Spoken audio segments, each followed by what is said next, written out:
How did hundreds of deadly subs just disappear at the end of World War II, only to be found decades later, still in perfect shape in the deep? The world was shocked when the Allies opened them and found hidden technology, strange cargo, and signs of a war that wouldn't end.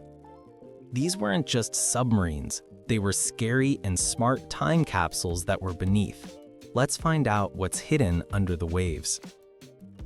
The surrender of the Steel Wolves. In May 1945, the seas that had been filled with the sound of German U-boats hunting were suddenly quiet. Hitler was no longer alive. Germany was falling apart. Hundreds of submarines were still lurking below the waves across the Atlantic, waiting for orders that would never come. Crews lived in those steel cages on old air and fear.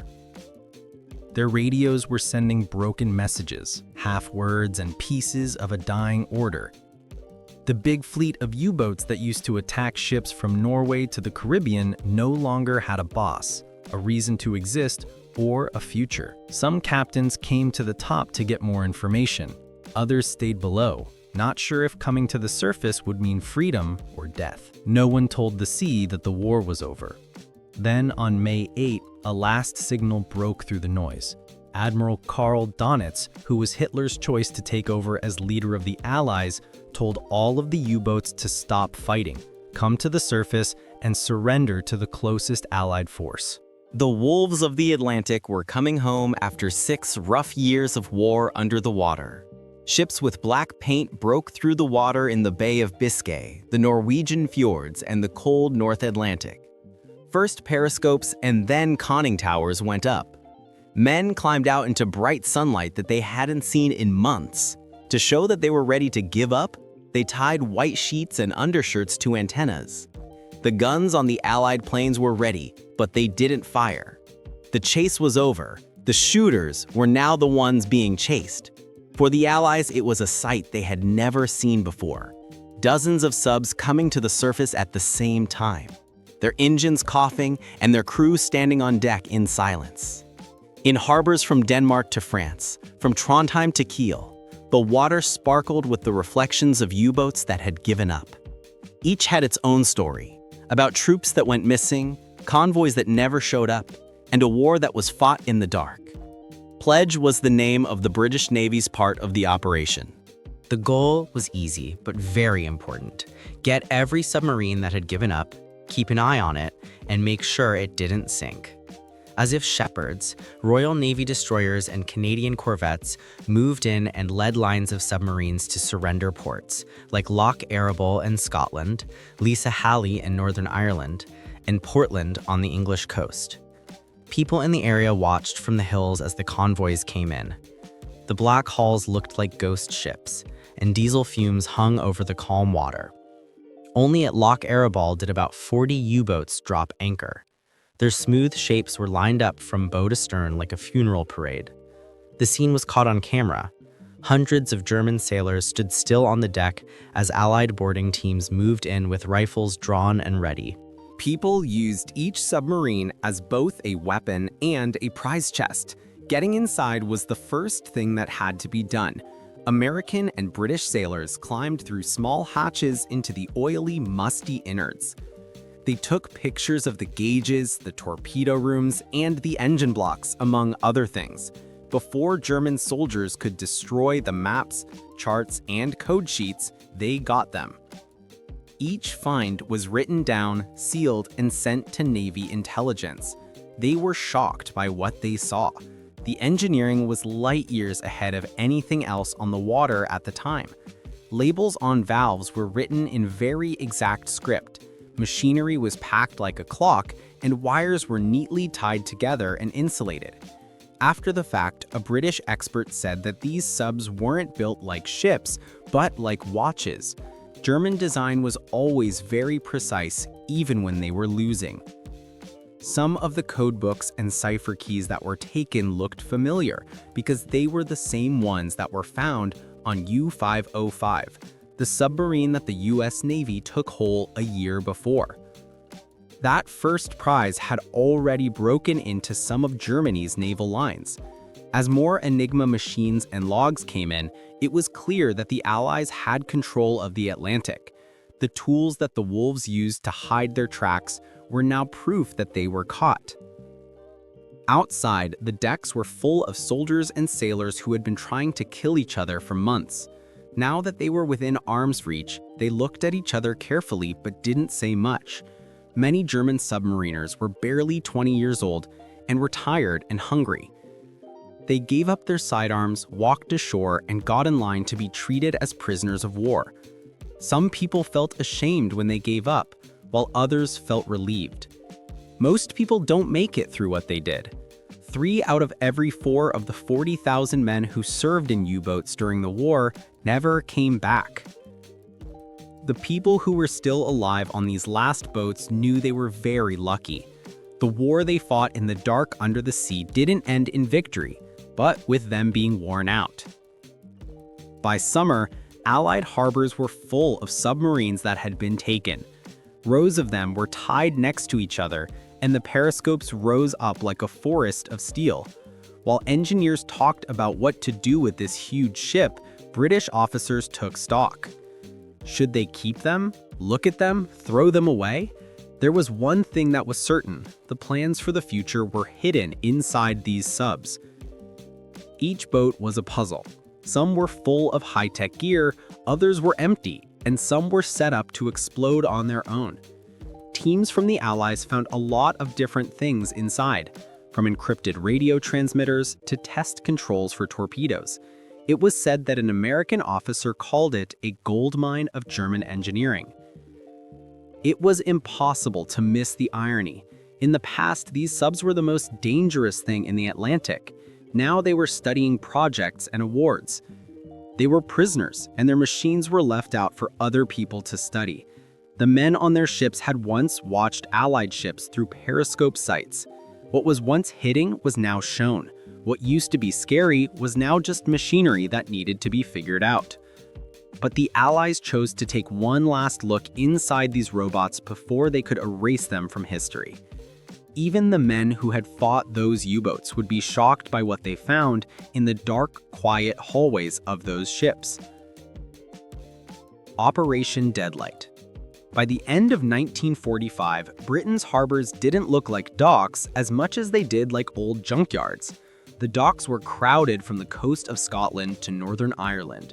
Steel boats were lined up next to each other, and each one had the faded logo of Hitler's navy. There were 156 U-boats that had given up, and they were becoming a problem that no one wanted to deal with. As they sank, fuel, oil, and salt water got into anchorages that were already full. Their batteries were breaking down and their bodies were rusting quickly. They were dangerous even when they weren't moving. There were chemical and mechanical dangers that were stuck in British waters. It was a technical mess, but there was also a political one. The war was over, but these submarines, which stood for Nazi power, were still floating openly with designs from other countries. It costs money to keep them.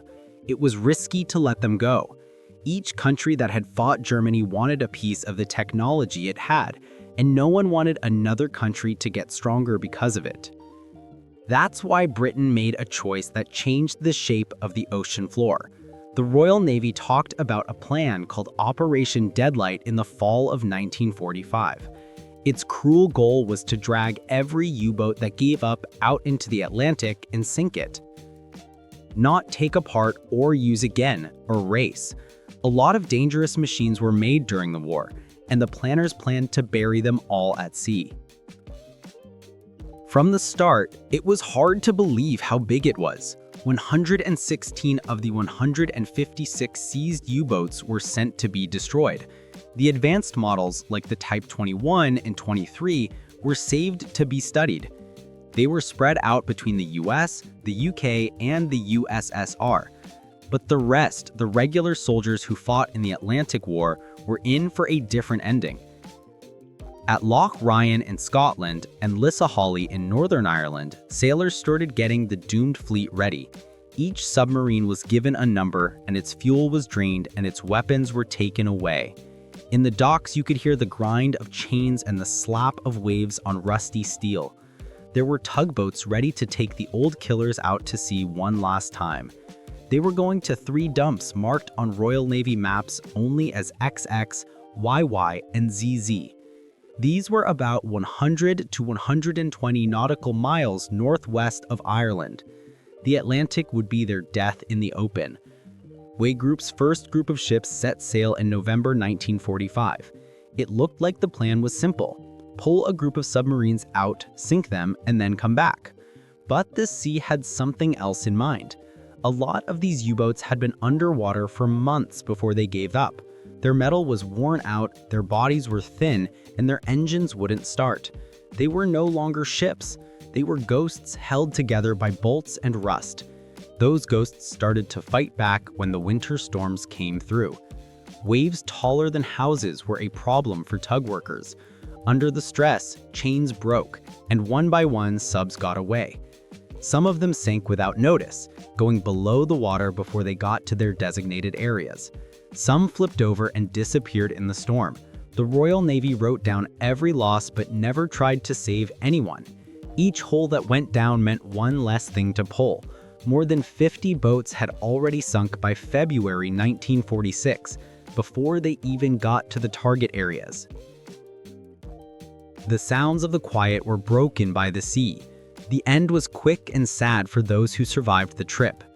Once they were in place, cruisers and frigates of the Royal Navy circled like killers.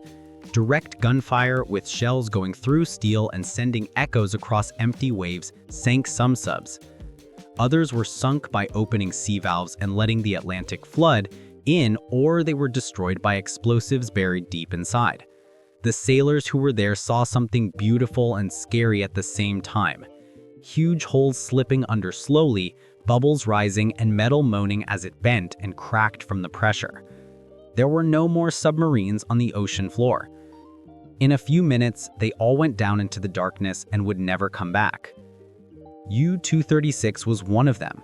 It was the last German submarine to sink an Allied ship before they gave up. It had made it through the war, but in January 1946, its captors killed it on purpose. Yet another, U-295, sank just before Christmas. It was pulled out of Loch Ryan and scuttled without a fuss. It was just coordinates written down in ink with no words or flags. By early spring, the work was almost done. There were no more sonar or depth charges in the Atlantic. It had become a graveyard for steel. Under the water, more than 100 submarines were perfectly preserved in the cold salt water. They were part of a fleet that was erased from history but not from reality. Operation Deadlight was forgotten for many years. The world had moved on after the war, and the coordinates of the dumping zones were left to gather dust and military records. In deep water, fishermen sometimes caught their nets on strange shapes, but they didn't think much of it. This part of the North Atlantic kept its secrets well. Then, after 50 years, the ocean stopped being quiet. From 2001 to 2003, the lost subs were looked for by a group led by maritime archaeologist Innes McCartney. They looked at the bottom near the original dump sites using high-tech sonar and deep-sea cameras. Everyone was shocked by what they saw on their screens. The ships were still there. It looks like more than a dozen U-boats are just sitting there on the bottom of the ocean floor, waiting for new orders. Some still had the torpedo tubes closed, while others had the periscopes opened. Barnacles and coral had grown on their bodies, making them look like strange iron and history reefs. Even after 50 years, many of their identification numbers could still be seen, and the cold dark water had done a great job of keeping their decks in great shape. Historians were shocked by the pictures. The goal of Operation Deadlight was to get rid of all evidence of Germany's submarine fleet. Instead, it made one of the biggest underwater graveyards in the world. Each wreck was a time capsule that held a still, pristine moment from 1945. The last secrets of the U-boat war were kept in those steel graves. Everything was sealed up in silence. Tools, clothes, navigation charts, and even ration tins. A war that killed a lot of men left behind statues that are now hundreds of feet underwater, and no one can see them. The Allies found technology that was decades ahead of its time, buried under the rust and destruction. These machines were so advanced that both East and West would fight to control their secrets. Inside the U-boats they took, they didn't just find treasure. They also found the plans for the next war. The technological jackpot. They opened the U-boats like treasure boxes before the water swallowed them up. Engineers and naval officers went through every seized submarine to figure out what made them so dangerous. Operation Deadlight's destruction was put off just long enough for one last check, a last chance to see what was inside the enemy's most secret weapon. They were shocked by what they found. Things inside the pressure tanks were much more advanced than anything the Allies had made during the war. The Germans built subs that could stay underwater longer, move harder, and be hard for sonar to see. For the engineers who had to crawl through those tight steel passageways, it was like going to the future. The Type 21, a sleek and innovative design that changed everything, was one of the things that was found. It was designed to go fast underwater, not just go fast on the surface. It was a submarine built to live underwater, not just dive to hide. It had huge batteries that were charged by a new way of breathing, called a mask, so it could stay underwater for days. This small pipe brought air in from above, which kept the engines running while the sub stayed hidden. Marines from all over the world had never seen anything like it. The Type 23, a smaller coastal version made for short, fast trips, came along with it. It was the mother of all diesel-electric submarines that came after it. It was small, quiet, and efficient. Every part of these boats was photographed by experts from both the UK and the US. They took apart panels to study the steel's makeup, looked at the shapes of the propellers to see how they affected the flow of water, and tried the rubber tiles that covered some of the hull, early attempts at soundproofing. They were pleased by even the way the control rooms were set up. They were simple, functional, and built to work quickly under pressure. The sunk submarines were lined up in sheds in dry docks all over Britain so that they could be studied. To figure out how German engineers were able to fit so much power into such a small space, teams made copies of valve designs, recorded wiring layouts, and took engines apart. The Allies had won the war, but they knew they had lost the race to come up with new ideas. So, in August 1945, a new deal called the Tripartite Naval Commission was made. It was decided that the captured fleet would be split between the US, UK, and USSR. Each person got 10 U-boats to study, and they were all very eager to find out what secrets were still inside. U-3017 was put back into service as HMS N-41 in Britain. It was put to the test by going as deep as possible to see how far its reinforced skin could bend before it broke. Canada took U-190 and used it off the coast of Newfoundland as a target for radar and torpedo practice. The long-range U-234 caused a big stir in the United States. It was caught on its way to Japan with parts for jet engines, plans for advanced weapons, and several tons of uranium oxide. The Americans knew all too well what this material could do after Hiroshima. In the East, Soviet experts took apart their share of the Type 21 boats one piece at a time. They were able to find every rivet and weld, and soon Russian shipyards were making whole new subs. They were from Germany and were called the Whiskey class. On the other side of the Atlantic, the Americans were doing the same thing. The Guppy program, which made US submarines last longer underwater, was based on the shape of the Type 21. The Tang class, which was the first truly modern American warship, was based on these plans. When nuclear propulsion came along 10 years later, the new ships were still based on the general shape of the captured German hulls. It was hard to not see the irony. Gears made in Hitler's factories were now used by both sides of the Cold War. The Allies didn't just take advantage of robots. The people whose minds made the submarines came with them. German naval engineers, experts in propulsion, and metallurgists were questioned in secret and then hired through schemes like Operation Paperclip. Some of them went to the US, some to Britain, and some even to the USSR. The same people who worked to sink Allied ships were now making subs for the winners. In order to rebuild peace using information gained from a war that was based on killing, there was a moral gray area. Also, not everything that was found in the U-boats was science. Once the engineers were done making a list of all the tools, they started finding the smaller, stranger things. They found ceremonial daggers, uniforms with the Iron Eagle on them, English-language propaganda handouts meant to discourage Allied sailors, and personal diaries that talked about life at sea.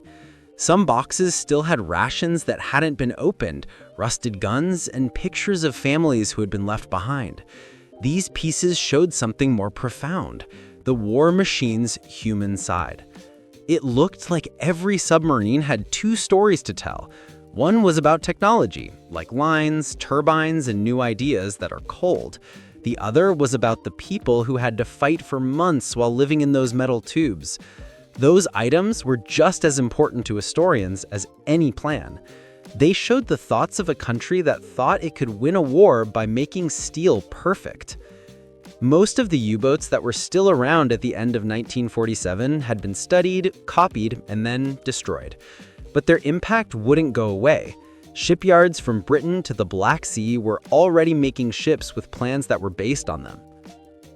From destruction to discovery. When 1946 was over, the Atlantic stopped being so busy. The world had other wounds to heal after Operation Deadlight was over. The places where more than 100 captured U-boats slept were marked on Royal Navy maps with just 3 letters: XXX, YYY, and ZZZ. Under those coordinates was the most advanced fleet that had ever been made. It was now submerged in cold, dark water and was silent. No one cared for decades. The war was over, and now the oceans brought goods instead of dead people. This secret was only known by fishermen, whose nets caught on unseen metal and cables tore against the ribs of long-lost subs. They swore at the wreck fields without realizing they were walking on old pieces of history. It was then that technology started to lift the veil. In the early 2000s, sonar, ROVs, and computer mapping made it possible to see things that couldn't be seen before. Maritime archaeologist Inanledi Cartney led groups back to the Deadlight sites, following the coordinates that had almost been lost to time. Everyone was shocked by what they saw on their computers. A lot of U-boats were still lying there, standing up and looking eerily whole. Their conning towers stuck out of the water, and the silty decks were covered in them. The torpedo tubes were sealed, and the control screens were frozen in place. Under the ROV lights, even the Kriegsmarine symbols could be seen shining dimly. The graves that the Allies tried to erase was mostly still there. Not long after, the finding became part of a bigger story of resurrection.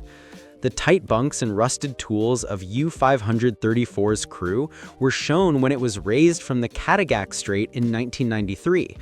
Across the Atlantic, U-190 was kept in good shape in Chicago. It was the first enemy warship to be shown in the United States. And in Lebaud, Germany, U-955 was turned into a memorial. Its tight hallways now sound like footsteps instead of engines. How people around the world saw these ships changed. They were once scary signs, but now they're lessons to remember. Steel ships from museums in Germany, Norway, France, and the United States were open to the public. Curators didn't tell stories of victory. Instead, they told stories that warned of what happens when progress is made without morality. The wrecks were called coffins of history by divers who had been there. They felt like time had stopped there, and the ocean could be heard whispering through empty spaces. But the sea charges a fee to keep its memories safe. The subs are being eaten away by the same cold water that kept them alive. When tanks break, fuel leaks out, and metal breaks down. Off the coast of Norway, broken jars on U-864 leaked mercury, which is bad for the environment because the war is over. Scientists now keep an eye on these underwater tombs as both historical sites and danger zones. But one wreck wouldn't stay dead. It was a submarine that was found thousands of miles from where history said it sank. It was called U-869, and what rescuers found inside would change everything. From Kiel to the Cold War. Not all U-boats were met with complete silence. They were spread out around the world like the remains of a kingdom that never existed. After being given up to Norway, U-955 was sent back to Germany in 1965 and put next to the Marine Ehrenmal Memorial at Lebeau. It's cold inside because of the steel, heavy because the air has been recycled too many times, and very quiet because 45 men used to live and fight there. U-505 was taken in 1944 and now rests in the Museum of Science and Industry in Chicago. It has been restored piece by piece, and the museum lights shine on its dark control room. In France, 123 served for many years under a new flag as blazon. In Britain, the U-534, which was raised in 1993, stands split open in Birkenhead, showing how suffocating the war machine is. These survivors taught people about history. The loose paint, small bunks, and rusted torpedo tubes don't teach glory, but they do teach resilience. Every button and lever is a lesson in obsession. Look at how far engineers went to control a battlefield where no one could live on their own. The lessons they taught went far beyond remembering. The Type 21 and 23 submarines built by Germany set the standard for a whole new age. With their sleek hulls, huge battery banks, and snorkel breathing systems, they changed what a submarine could be. They made it into a real creature of the deep, not just a ship that sometimes went underwater. These ideas changed the nuclear age. Snorkels turned into ways to move without air, and huge battery arrays gave reactor-powered ships their compartmented layouts. During the Cold War, the silent killers of the 1940s were the models for the unseen army. But competing came with knowing more. The Tripartite Naval Commission, which was made to split up the technology that Germany had taken, turned into the first quiet battle of the Cold War. Britain and the United States tried to find their funds through controlled exchanges. Behind closed doors, the Soviet Union took apart its share of U-boats right down to the last rivet. In a matter of years, both sides built submarines that were based on designs from Kiel's factories. Even though the war was over, the weapons did not end with it, they just changed hands. The impact was stronger for those who fought below the waves. Over 30,000 German submariners never came back. On the memorial at Lebeau, their names are written next to those of other Allied soldiers who ran away into the Atlantic.